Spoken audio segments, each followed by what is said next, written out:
no, Don Wright. He's from the south someplace too. Springer is. Yeah, but I thought Don Wright said something about being born. Richard, he doesn't come very often anymore, but he's a sport affiliate. John Springer? John Springer. But the other reasons why all of us are in Citrus County, it's kind of an interesting proposition. But Mary Louise and Raj was born in Tampa Hospital, but he lived in Central Florida. Mary Louise, you were Born at home. born at home. Dr. Ford, he was the only doctor in town for years. We were at a high school, school reunion party one time, 3 grades. And the guy who was in charge was his son. And he said, how many of you were brought in this world by my father? And over half the people. I believe it.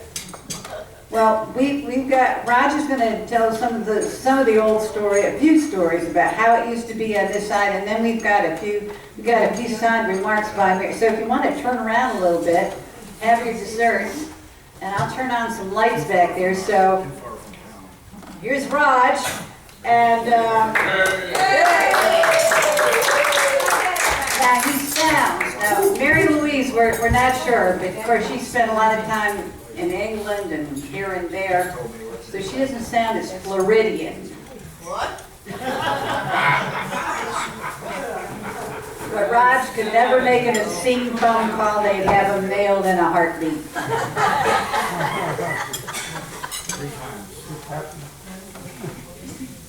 I'm going to tell you about up until I was 12 years old.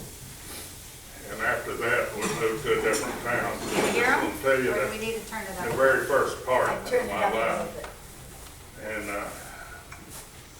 one of the prerequisites everything was 3 years ago I had a stroke. And at times I have trouble holding my emotions. So if I get choked up thinking about things happened way back, please forgive me. I'm going to do the best I can. I have some notes here for my own guidance. There won't be any test at the end of this. So, I'm going to start off with my great-grandfather.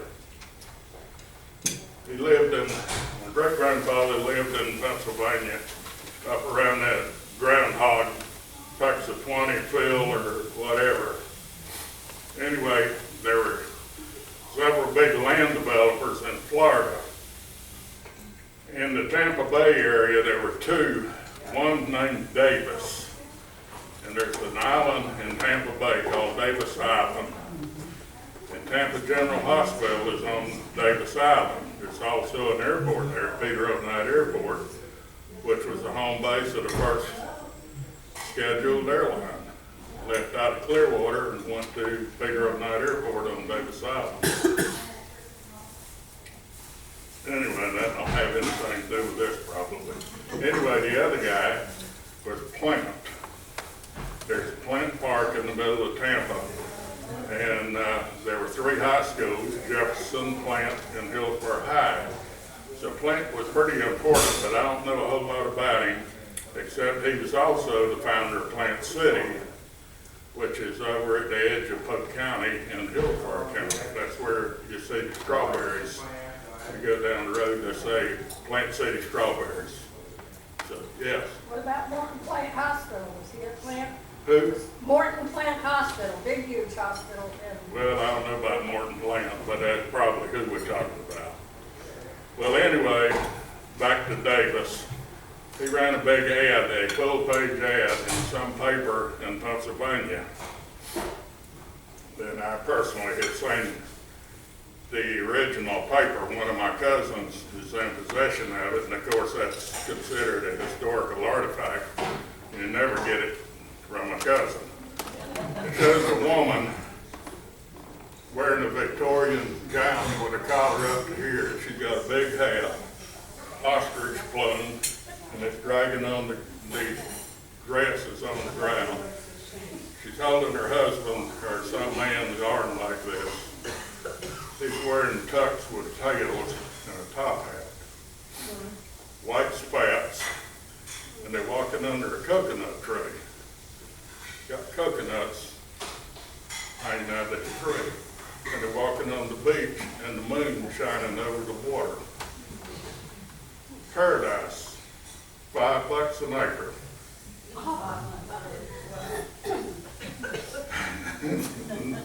They rounded up all the $5 they could get, and they bought paradise.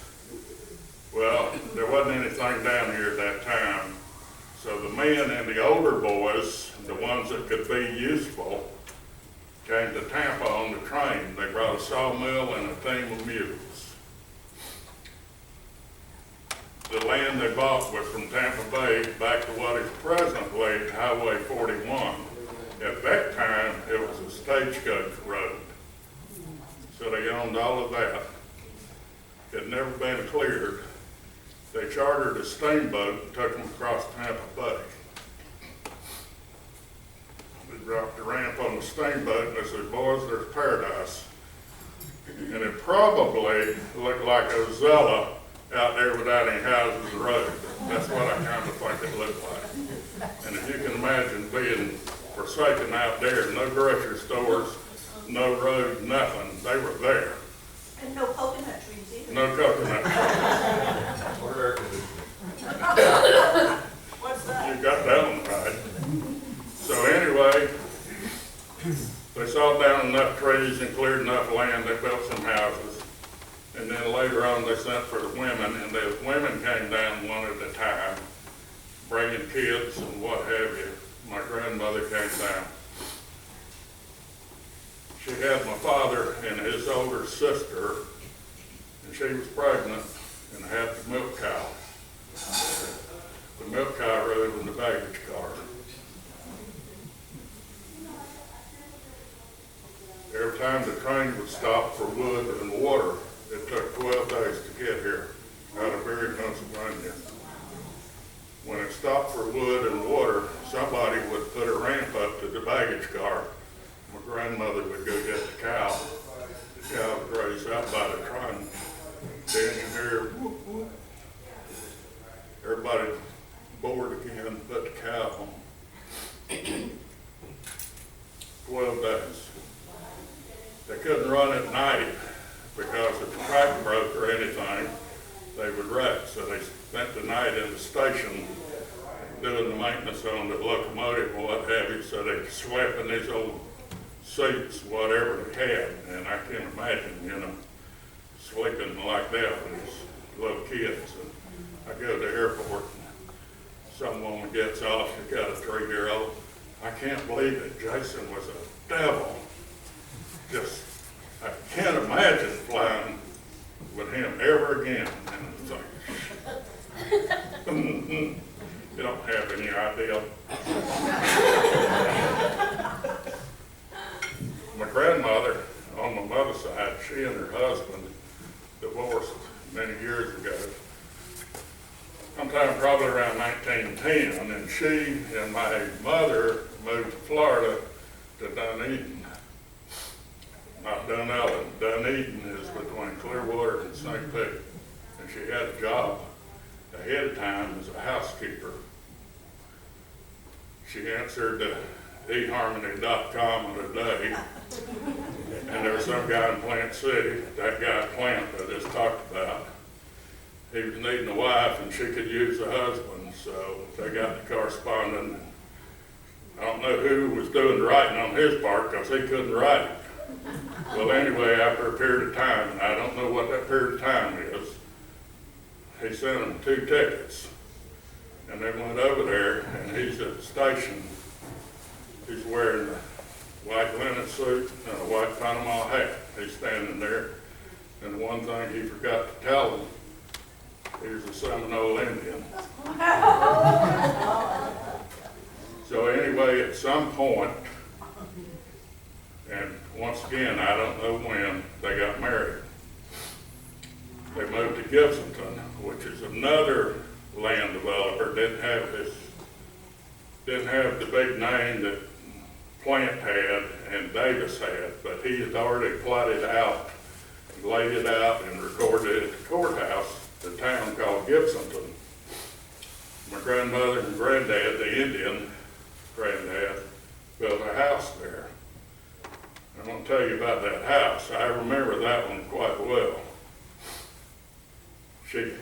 Probably the most important thing that she had for her day-to-day living was about a 40-gallon crock pot out in the back, a cast iron, she called it a wash pot, depending on what she's gonna do with it.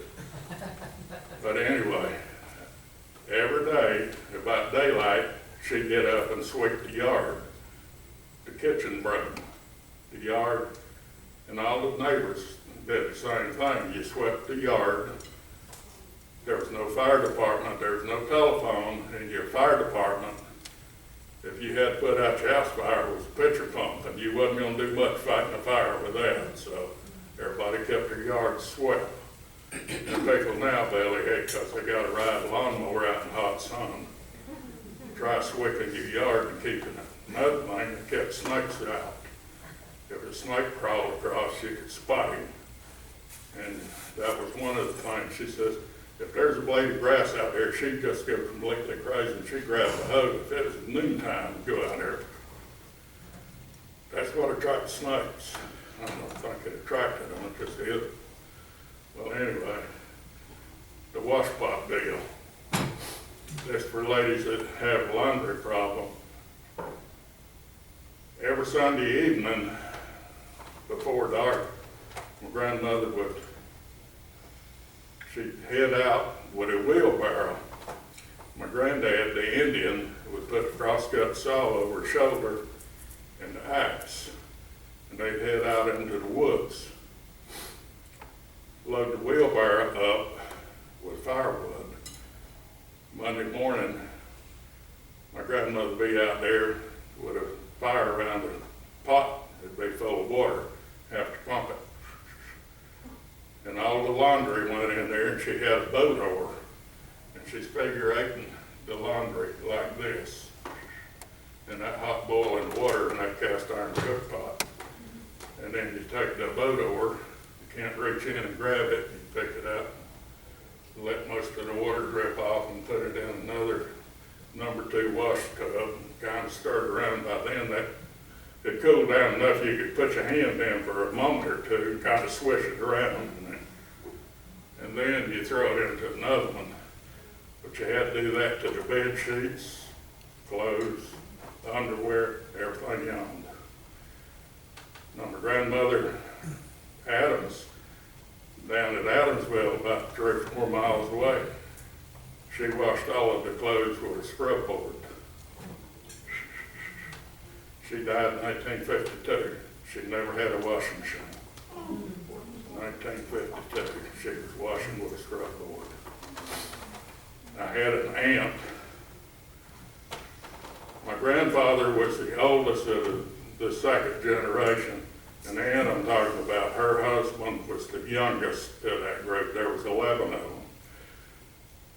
They did not have electricity, and she had a gasoline-powered washing machine. Come wash day, which was about every day because they had 5 kids, she'd tell the oldest boys to go out and get the washing machine ready. And they had to go out and put gasoline in it. And it was what they call a 2-stroke engine, which means you mix the oil with the gasoline. And it had a kick pedal on it. You lift it up with your foot and stomp it, and after about 10 or 15 licks, it might run.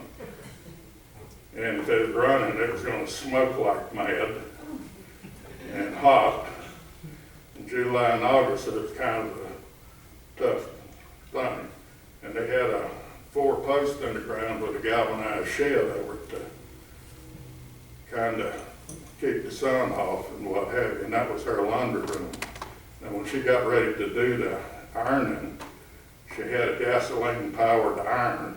And I don't know exactly, but I know they put white gas in it, and she's like a Coleman cook stove, pumping it up and lit it, and every now and then it'd flash and everybody have to stand back until the gas kind of burned away.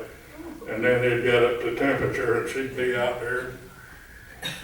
And she did it in the same place with a gasoline powered washing machine. She only lived about 3 miles off Highway 41. By then, the highway had been paved, but she lived on a 2-track sand road, and I was down there 5 or 6 years ago, and at the corner of her property, they now have a traffic light.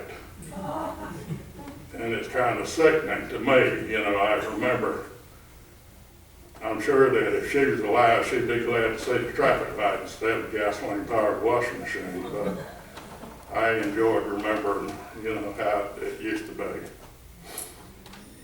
She was coming home one night, she'd been to our house, and it was probably a 3-mile trip, 2 of it on the sand road.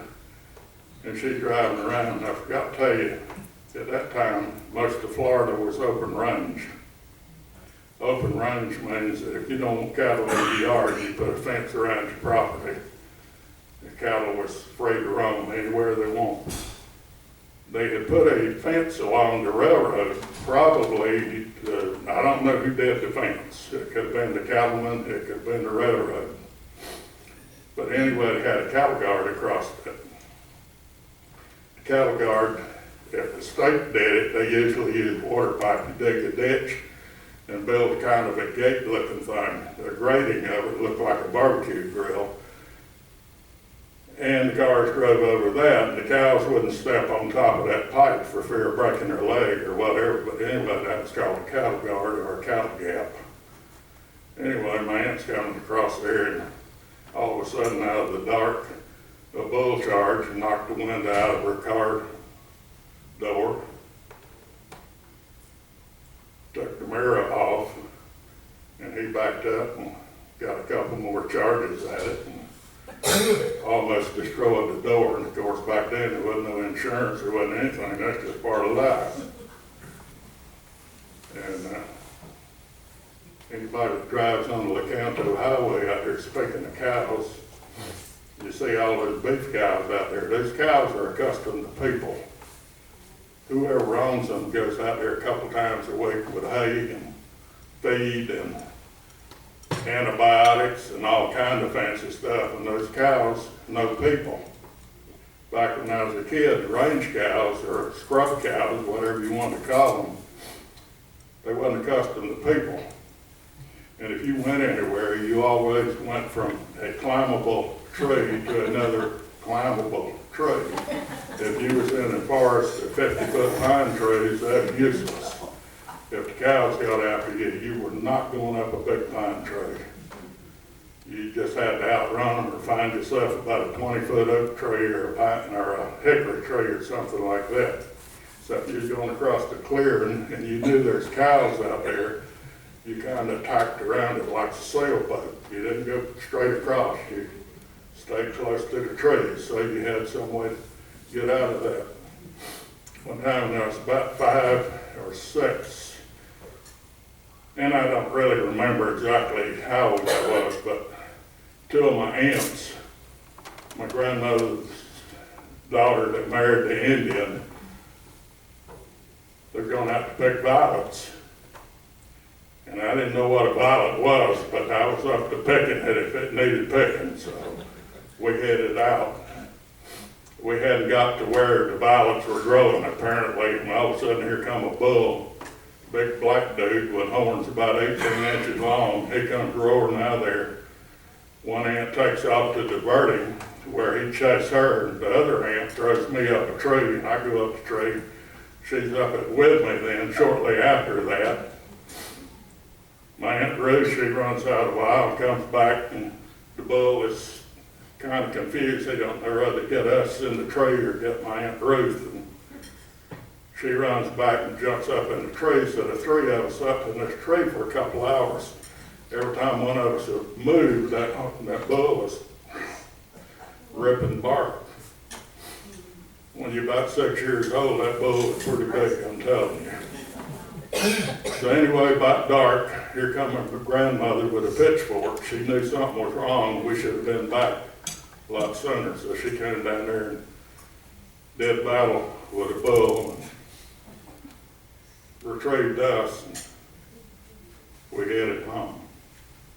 So anyway, when you see these cows down here, they're just not the same.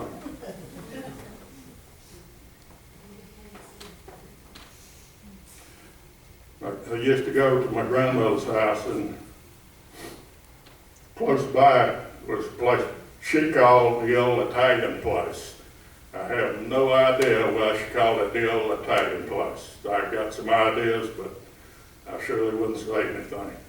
And I suspect she'd look out and they had a shed about the size of this room here and had a wood stove. And I suspect when she saw wood smoke, the old Italian lady, if she was an Italian lady, she'd be out there doing something with wood smoke, because she had a wood stove out there and she would can whatever.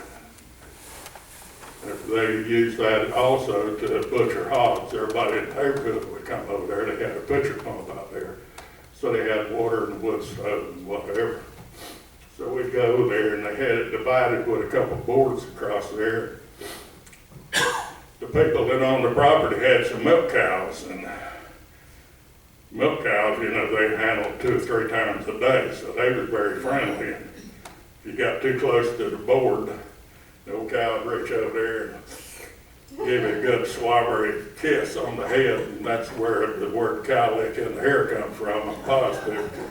And this little kid, and you know, so when you was a kid, you had to know the difference between the beef cow and the dairy cow. The dairy cows wore about a 2-inch wide belt around their neck with a cowbell on it.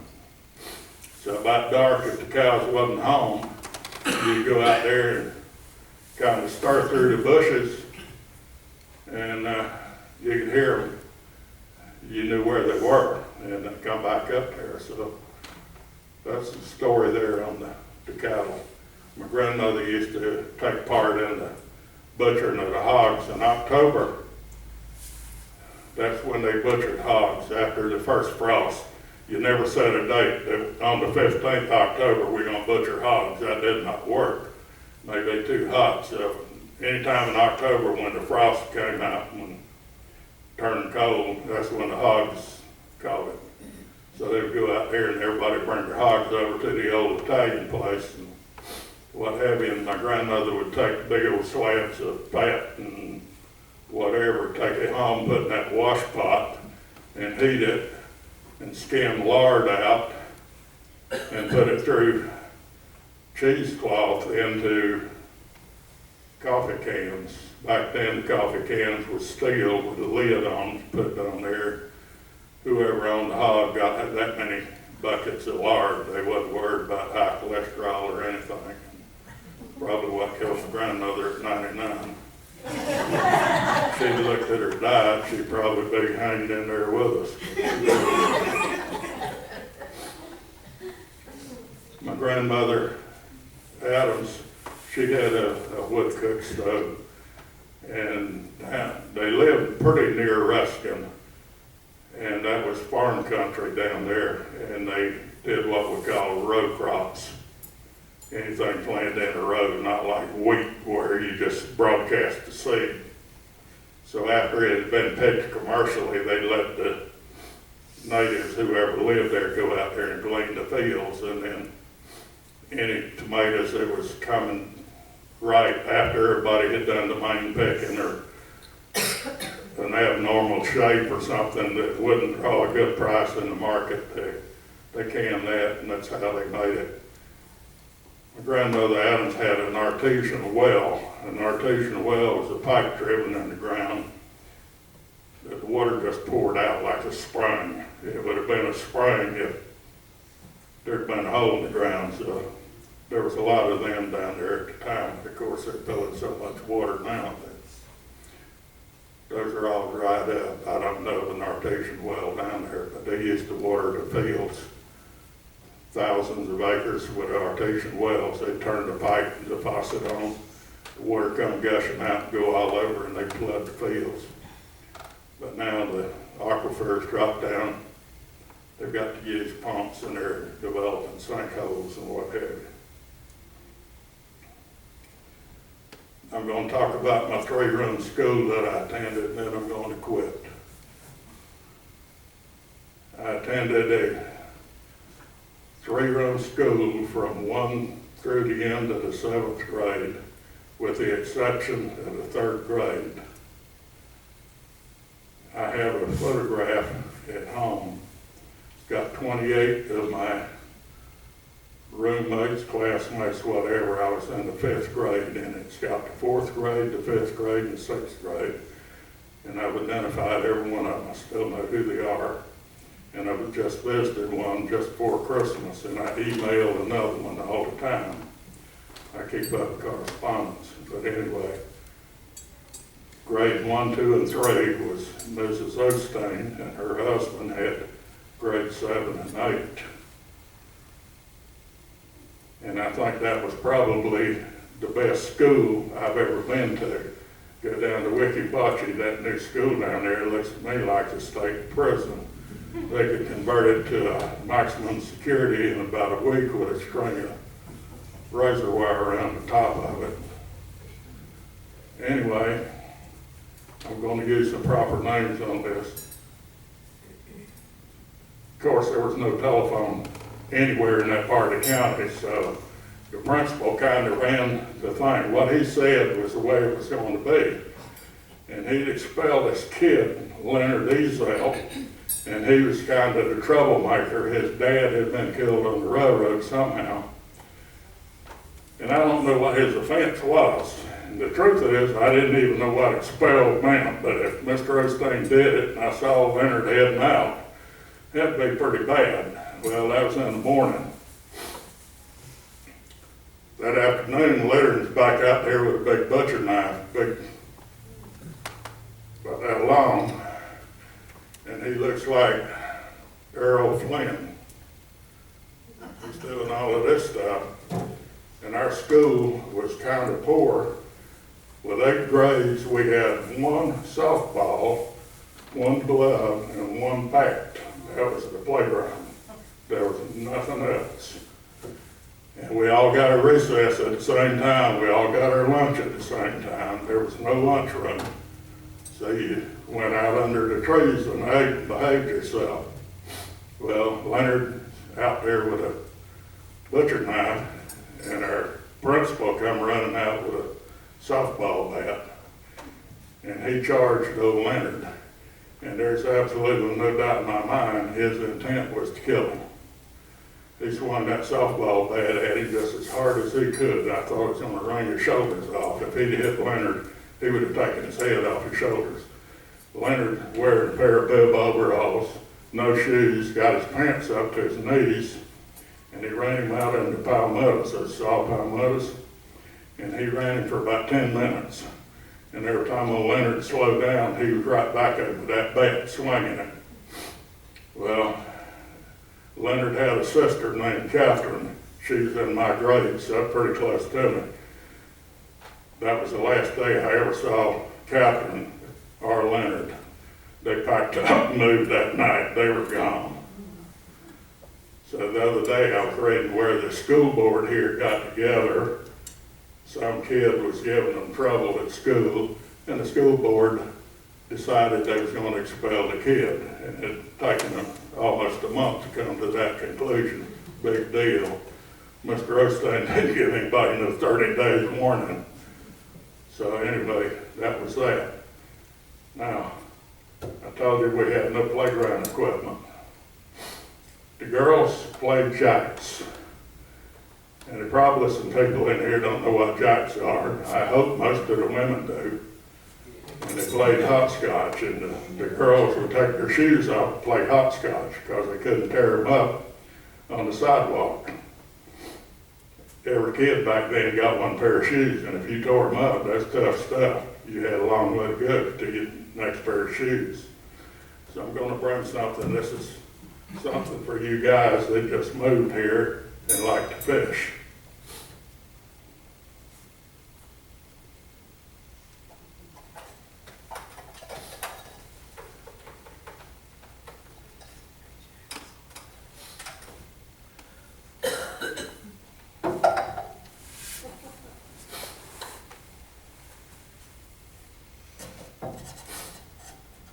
Most of the boys had these. Used to be tomato steaks, steak and tomatoes. And after a while, these tomato steaks trying to get bowed over and broke and what have you. So they take old tomato steaks like this